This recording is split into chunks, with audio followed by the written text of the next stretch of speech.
औज़ुबिल्लाहिमिनश्शैतानिर्रजीम बिस्मिल्लाहिर्रहमानिर्रहीम। मैं हूँ आपकी मेज़बान निदा आसिफ। नाज़रीन, जैसे कि आप सबको मालूम है, गुज़िश्ता रोज़ बारिश जो हुई थी उसके बाद सड़कों का हाल आप सबके सामने है। इसी के साथ साथ अगर मैं बात करूँ गैर एलानिया लोड शेडिंग, तो अगर लोड शेडिंग की जहाँ पे बात आ जाती है, सिंध हुकूमत वफाक पे डालती है, वफाक सिंध हुकूमत पे डालती है, कौन जिम्मेदार है, क्यों नहीं जो है लोड शेडिंग को कंट्रोल किया जा रहा है। जैसे कि आप सबको मालूम है, ओवर बिलिंग भी आप लोगों के सामने, कितने ज़्यादा ओवर बिलिंग की जा रही है। लोड शेडिंग आपके सामने गैर एलानिया लोड शेडिंग कर दी जाती है। और जब वज़ीर आज़म इमरान खान साहब जब वज़ीर आज़म नहीं बने थे, तो कंटेनर पर चढ़ के किस तरह से उन्होंने बिल्स को जला दिया था, बिल्स को फाड़ दिया था कि अगर इसी के तरह हमें ज़िंदगी गुजारनी है तो फिर जो है वज़ीर आज़म को घर बैठ जाना चाहिए। अब हम क्या कहें, ये एक बहुत बड़ा सवालिया निशान है। इसी के साथ हम बात करेंगे महंगाई के हवाले से, जो कि उरूज पर है, अभी तक क्यों नहीं कंट्रोल में की जा रही है। आज हमारे मेहमान हमारे साथ होंगे, हमारे साथ मौजूद हैं कराची की जमात MKM पाकिस्तान, जो कि कराची की दावेदार बनती है। कराची की आवाम के लिए उन्होंने जो है काफ़ी आवाज़ बुलंद की है, लेकिन वो आवाज़ें आज क्यों बंद कर दी गई हैं, इसके पीछे क्या वजह है। इसी के हवाले से हमारे साथ जो है प्रोग्राम में होंगे जमात इस्लामी के नायब अमीर हमारे साथ होंगे, उसामा रज़ी साहब अपने प्रोग्राम में गुफ्तगू करेंगे महंगाई के हवाले से, कराची की सूरत हाल के हवाले से, कौन जिम्मेदार है। कराची के का जो हाल है, रोशनी को शहर कहलाया जाता था, आज वो रोशनियाँ कहाँ है। नाज़रीन, छोटा सा वक्फा लेंगे, वक्फे के बाद हाजिर होंगे मेहमानों के साथ, हमारे साथ रहें।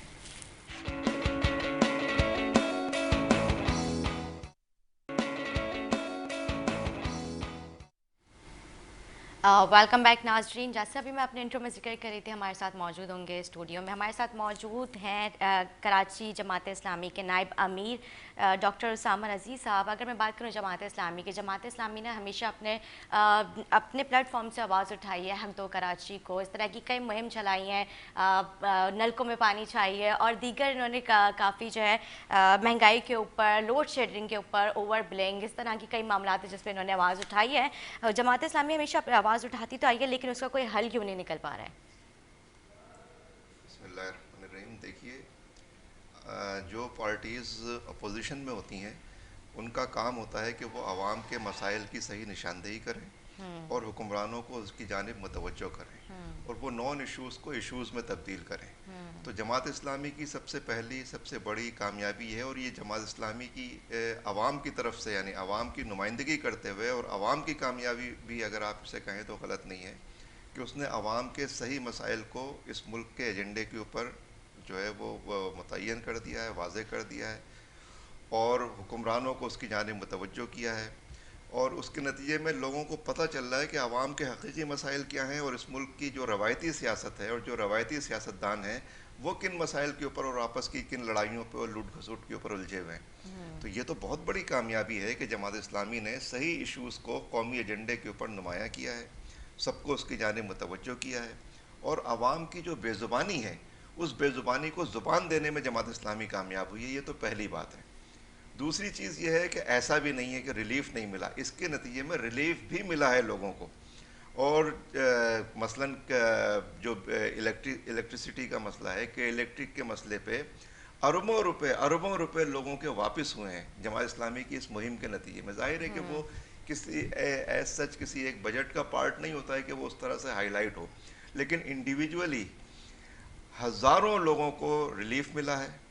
और जो जो लोगों से पैसे छीने गए थे नाजायज़ बिलिंग के नतीजे में, वो लोगों के वापस हुए हैं। इसके नतीजे में ये हुआ है कि जो लोगों के शनाख्ती कार्ड नहीं बनते थे इस शहर कराची में रहते हुए, जो यहाँ पे काम कर रहे हैं, मेहनत कर रहे हैं, मजदूरी कर रहे हैं, ख़ास तौर पे हमारी जो पख्तून आबादी थी, जो हमारी जो बंगाली आबादी है, कि इनके तो शनाख्ती कार्ड बनने मुश्किल हो गए थे। हमने शनाख्ती कार्ड के उस पूरे निज़ाम को बेहतर किया है और जो नाजायज़ चीज़ें थी उनको दूर किया है। उसके नतीजे में आवाम को एक बड़ा रिलीफ मिला है।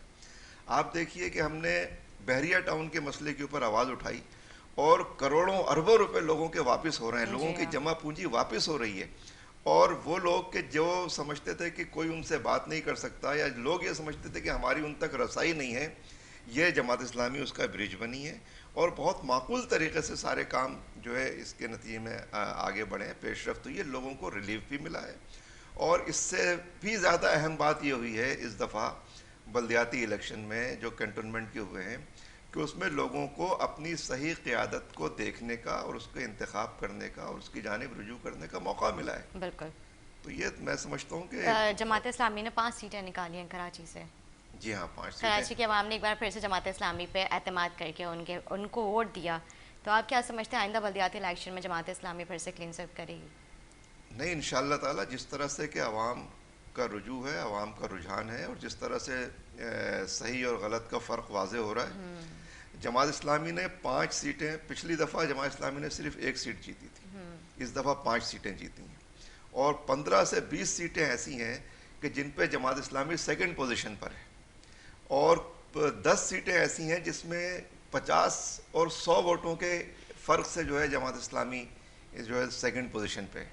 ठीक है। अच्छा, इससे भी ज़्यादा अहम बात यह है कि जो मेन स्ट्रीम आबादियाँ हैं, ख़ास तौर पे डिफेंस और क्लिफ्टन की जो आबादियाँ हैं, जो कि पीटीआई का समझ लें कि सबसे बड़ा गढ़ रहा है, उस पूरे डिफेंस क्लिफ्टन में इलेक्शन हुआ है और वहाँ नंबर 1 वोट जमात इस्लामी ने हासिल किए हैं। अगर आप डिफेंस और क्लिफ्टन की मेन स्ट्रीम पक्की आबादियों के वोट काउंट कर, जमात इस्लामी किसी हद तक अगर पीछे रही है तो वो आउटस्कर्ट्स जो हैं या कच्ची आबादियां जो हैं वहाँ से फ़र्क आया है और वहाँ पे जो फ़र्क आया है, मुझे ये बात कहते हुए अच्छा नहीं लग रहा, लेकिन मुझे अफसोस है कि पीपल्स पार्टी ने उन कच्ची आबादियों में वही हथकंडे धांधली के इख्तियार किए हैं कि जो MQM पहले पूरे शहर में इस्तेमाल करती थी और उन्होंने टेक्निकल धांधली की है वहाँ पे बड़े पैमाने पे और मैं चाहता हूँ कि इसकी निशानदही हो और ये बात मुनासिब नहीं है। इसके ऊपर बहुत ज़्यादा एतराज़ात और तहफ़्फ़ुज़ात हैं हमारे, लेकिन उसके बावजूद मैं ये कह रहा हूँ कि मेन स्ट्रीम आबादियों में जमात इस्लामी नंबर 1 पार्टी के तौर पे सामने आई है। ठीक है। अच्छा उसामा साहब, चंद घंटों की बारिश आपके सामने ही है, जो कराची की सड़कों का हाल है। कराची में कई मिलीमीटर तक पानी खड़ा रहा, लेकिन ना सिंध गवर्नमेंट, सिंध सरकार और ना ही MQM जो कराची की दावेदार बनती है उनके, ना ही कोई MNA ना MP कोई भी नज़र नहीं आए। तो आप क्या समझते हैं कराची जो है आज भी लवारिस है, जो कि एक रोशनी का शहर कहा जाता था? हमारी आवाम इतनी मासूम है, इतनी भोली है उसामा साहब, जब इलेक्शन का टाइम आता है ये सब लोग आ जाते हैं, आवाम को अपनी बातों में बहला लेते हैं, आवाम उनकी बातों में आ जाती है, फिर से इन्हीं को वोट देती है और इनको सपोर्ट करके हम इनको इक़्तिदार में लेके आते हैं, इन लोगों के लिए मतलब एतमाद करते हैं। लेकिन फिर जब हमारी आवाम के साथ ऐसा होता है, वहाँ पे आपने देखा होगा एम्बुलेंसेस भी फंसी हुई थी पानी में, कई घंटों तक ट्रैफिक जैम रहा था और किस तरह से आवाम मदद के लिए पुकार रही थी, आवाज़ें दे रही थी, लेकिन कोई भी नहीं था। बिल्कुल सही बात है ये, लेकिन अलखिदमत के रज़ाकार मौजूद थे, आपने वीडियोस में देखा नहीं होगा। मैंने देखा था बिल्कुल। और जहाँ देखिए हम तो एक पार्टी है ना, पार्टी तो जाहिर है कि गवर्नमेंट के इदारों की तरह तो एक्ट नहीं कर सकती, वसाइल नहीं होते ना, हम पर्सनली इंडिविजुअली या अपने छोटे से इदारे के साथ हम जहाँ जो कुछ कर सकते हैं उसमें हमने रिलीफ दिया है लोगों को। तो लेकिन असल बात आपने जो कही है वो सही है बिल्कुल, कि वो अपनी हुकूमती ताकत की वजह से लोगों को वरगलाते हैं, धोखा देते हैं, वक्ती तौर पे उनको कुछ लालच दे के वोट हासिल करते हैं और फिर उनको फिर भूल जाते हैं। ये 30-35 साल से इस शहर में यही काम हो रहा है और आवाम को तो भूल जाते हैं लेकिन लूट खसूट में लगे रहते हैं। आप देखिए कि ये बड़ा शोर मचा था कि 1100 अरब रुपए दिए हैं, अब कराची के दलिद्दर दूर हो जाएंगे, कराची की तकदीर बदल जाएगी। अच्छा, जब हमारी PTI की उनसे रिप्रेजेंटेटिव जो आते हैं हमारे पास, उनके MNAs MPs आते हैं, उनसे जब हम ये बात करते हैं तो वो कहते हैं हमने तो सिंध हुकूमत को दिया ही नहीं है 1100 रुपये, हम खुद अपने हाथ से खर्च करेंगे। नहीं, कब करेंगे? मर जाएगी मखलूक तो इंसाफ करोगे या तो खर्च करोगे?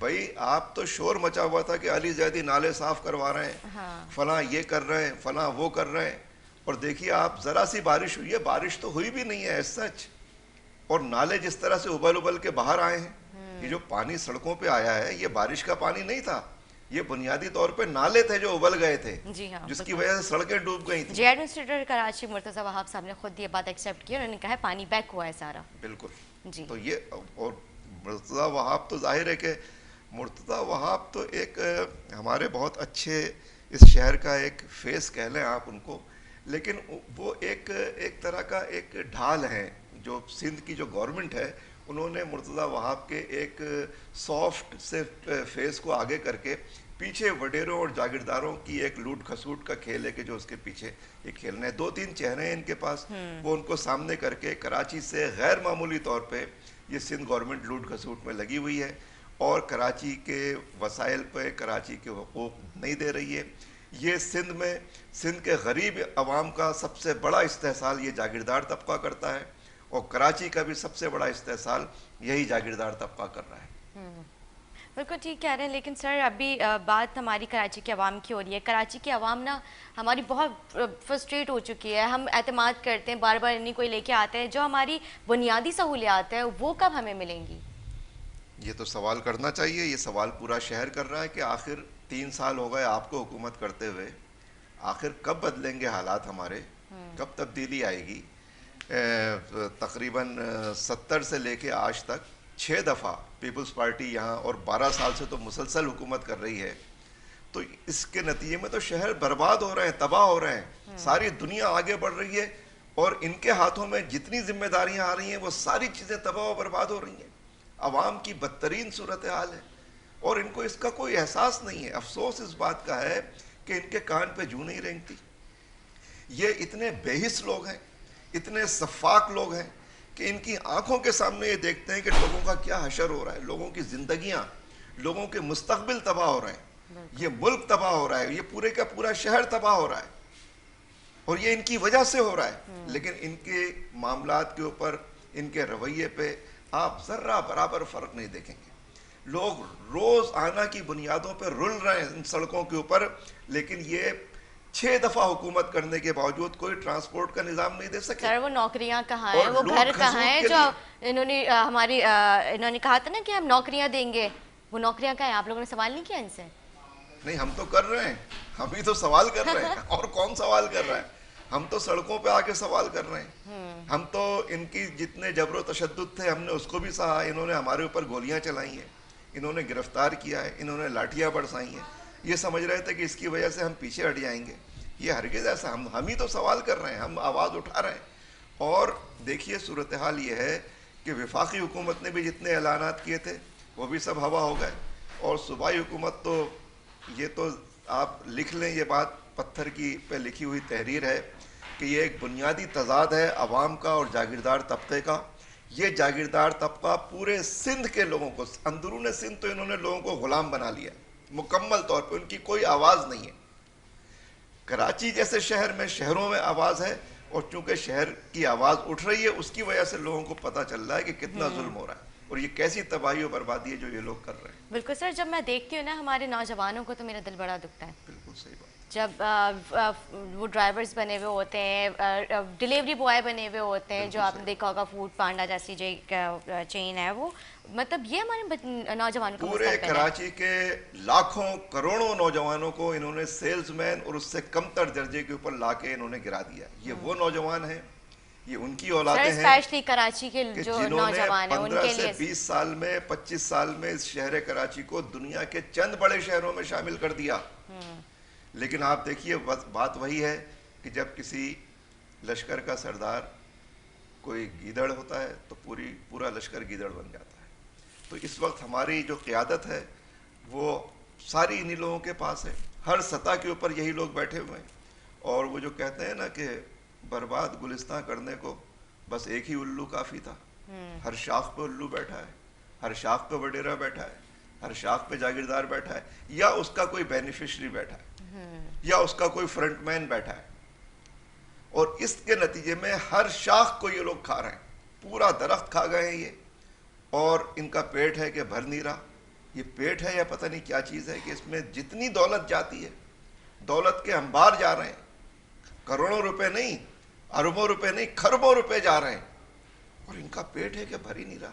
किस दिन के लिए ये सारी जो है ये रुपए जमा करते हैं, और क्या एक पूरा सर्किल बना हुआ है, एक साइकिल बना हुआ है। और वो ये है कि ये सियासत के ज़रिए दौलत लूटो और दौलत के ज़रिए सियासत को अपनी घर की बांदी बना लो। ठीक है, तो ये पूरा वही खेल है, ये इसके नतीजे में चल रहे हैं। लेकिन मैं समझता हूँ कि जमात इस्लामी की इस पूरी तहरीक के नतीजे में अवेयरनेस पैदा हुई है, लोगों की बेज़ुबानी को ज़ुबान मिल रही है, और ये शहर कराची इंशाअल्लाह ताला इन जुल्म सतम से, इस शहर कराची को भी, पूरे सिंध को इंशाअल्लाह ताला हम इनके मजालिम से निजात दिलाएंगे। और इस सियारात को शहर में तब्दील करेंगे। ठीक है जी। उसामा साहब, जमात इस्लामी ने हमेशा के इलेक्ट्रिक के ख़िलाफ़ इतने प्रोटेस्ट किए हैं, हर सतह पे आवाज़ बुलंद की है, लेकिन के इलेक्ट्रिक इतना बड़ा माफिया बन चुका है कि उसको कोई फ़र्क नहीं पहुंचता। ओवर बिलिंग आपके सामने, गैर एलानिया लोड शेडिंग आपके सामने, ये कब तक इस तरह से चलता रहेगा? नहीं, ये इसलिए है और ये बात समझ लें अच्छी तरह कि एक प्राइवेट इदारे में इतनी ताकत नहीं होती कि वो जो चाहे करता रहे और कोई पूछने वाला नहीं है। प्राइवेट इदारे को तो उन्होंने सामने कर दिया है, असल जिम्मेदार गवर्नमेंट है। ये बुनियादी ज़रूरत है। बिजली बिल्कुल उसी तरह शहरियों की ज़रूरत है जैसे पानी और हवा लोगों की ज़रूरत है। तो ये प्राइवेट इदारे को सुपुर्द करना जुल्म था, ये जुल्म इन्होंने किया। पीपुल्स पार्टी की हुकूमत ने किया, MQM ने किया और अब PTI कर रही है। तो ये जुल्म है, लेकिन ये जुल्म उस वक्त तक चलता रहेगा जब तक कि ये हुक्मरान उनको सपोर्ट देते रहेंगे। देखिए, जस्टिस वजी ने तो मीडिया के सामने, पब्लिक के सामने आकर ये बात कही थी, गवर्नर हाउस पे खड़े होकर ये बात कही थी कि हमें, जिस वक्त वो PTI में थे, कि मुझे मेरी बालाई क़यादत ने एहतजाज से ये कहकर रोक दिया कि के इलेक्ट्रिक के खिलाफ एहतजाज नहीं करें, हमें दुबई से फंडिंग होती है। अच्छा, ये तो जस्टिस वजी ने रिकॉर्ड पे ये बात कही है। तो इसलिए ये जो पार्टियां हैं, सारी पार्टियां, पीपल्स पार्टी, मुस्लिम लीग नून, MQM और अब PTI, ये सब के इलेक्ट्रिक के बेनिफिशरी हैं। इनको क्या क्या चीज़ें मिलती हैं उसके ज़रिए। जो खबरें आ रही हैं कि इनके औलाद, ये इनकी फैमिलीज को इतना नवाज दिया जाता है, ये सारी चीज़ें गर्दिश कर रही होती हैं सोसाइटी में। किसी को 25 लाख की तनख्वाह दे रहे हैं, किसी को फलां दे रहे हैं, किसी को फलां दे रहे हैं। उसकी वजह से आवाम के जो नुमाइंदे बन के वहाँ पर जाते हैं, ये नुमाइंदे अपनी कीमत वसूल करते हैं और उसके नतीजे में के इलेक्ट्रिक गरीब आवाम को निचोड़ती है, उनका खून निचोड़ती है, उनकी ख्वाहिशों को, उनकी हसरतों को, उनकी माकूल ज़िंदगी को अजाब में तब्दील करती है, उनकी जेबों के ऊपर डाका डालती है। और अब मज़ीद डाके डालने के एहतमाम हो रहे हैं, जिसमें PTI और वफाकी हुकूमत और सूबाई हुकूमत दोनों के इलेक्ट्रिक के ज़रिए फिर आवाम के ऊपर मज़ीद डाका डालने, मज़ीद जिस तरह से आप देखते हैं ना कि गन्ने की मशीन में गन्ने से अरक निकाला जाता है, जूस निकाला जाता है, बिल्कुल उसी तरह से कराची के साथ ये वफाकी और सूबाई हुकूमतें कर रही हैं कि ये के इलेक्ट्रिक के ज़रिए गन्ने की मशीन के अंदर कराची के 3.5 करोड़ आवाम को पीस रहे हैं, इनकी जेबों पे डाका डाल रहे हैं। और अब तो जिसे कहते हैं कि मरे पे 100 दुर्रे और करेला और नीम चढ़ा, जो सुई गैस है उसके बिलों में भी अब ये टैक्स शामिल कर रहे हैं। हाँ, और DMC और KMC, दर टैक्स और जो टैक्स वैसे जा रहा है, जो बजट के जिसके जो बन रहा है सूबाई हुकूमत का और वफाकी हुकूमत का, ये कराची के लिए कोई तरक्याती बजट उसके अंदर शामिल नहीं कर रहा है। और चूंकि रनिंग एक्सपेंसेस इन्हें निकालने हैं, तो वो भी बजट से निकालने के बजाय सुई गैस और बिजली के बिलों में वो टैक्स डाल दो, ताकि उसके जरिए कोई अगर टैक्स बिजली का बिल पे ना करे तो वो उसकी बिजली मुनक़ता कर दो। अच्छा, वो 200 मेरे ख्याल से 200 इन्होंने टैक्स रखा है, कुछ ऐसी है, 100, 200, 300 रुपए मुख्तलिफ कैटेगरीज बना रहे हैं। और ये तो ये कर रहे हैं ना। वैसे जो ओवर बिलिंग के जरिए, आपने देखी ये बात कितनी वहशियाना हरकत है ये, कि इन्होंने स्लैब बनाए हुए हैं कि जी आपके इतने जो मीटर की काउंटिंग इतनी होगी तो वो उसके ऊपर ये वाला स्लैब लग जाएगा, उसके बाद रेट बढ़ जाएंगे और फिर ये रेट बढ़ जाएंगे। तो मीटर रीडिंग को बढ़ाने के लिए इन्होंने स्लैब बढ़ाने के लिए, उसके नतीजे में अरबों रुपए लोगों की जेब से निकालने के लिए बिल जो है वो 30 दिन के बजाय 37 दिन का कर दिया। उसके नतीजे में स्लैब बढ़ गया जी। और ये कितनी बड़ी डकैती हो गई। इस तरह की डकैतियों के ऊपर तो कोई किसी को नहीं पकड़ रहा इस मुल्क में, कोई उसके जिम्मेदारान का तयन नहीं कर रहा, कोई उसके जिम्मेदार को कटहरे में नहीं ला रहा। और एक गरीब आदमी जो भूख और गुर्बत की चक्की में पिस रहा है, अगर वो मस्जिद में जाके किसी की चप्पल चोरी कर ले तो उसको पूरी कौम मार मार के जो है वो बरकस निकाल देती है उसका। लेकिन ये जो चोर और डकैत बैठे हुए हैं, ये जिस तरह से डाके डाल रहे हैं, इनके ऊपर कोई हाथ डालने वाला नहीं। सर, मीडिया अपने तरीके से जो है भरपूर अपनी आवाज़ बुलंद कर रहा है, आप लोग अपने तरीके से जो है हर प्लेटफॉर्म पे अपनी आवाज़ बुलंद कर रहे हैं, लेकिन ये लोग इतने ज़्यादा सफाक, बेहिस, जालिम, फर्क नहीं पड़ता, अल्फाज खत्म हो गए इनके लिए। बिल्कुल ठीक कह रहे हैं। नाज़रीन, एक छोटा सा वक्फा लेते हैं, वक्फे के बाद एक और मेहमान हमारे साथ होंगे। वक्फे के बाद हाजिर होते हैं, हमारे साथ रहें।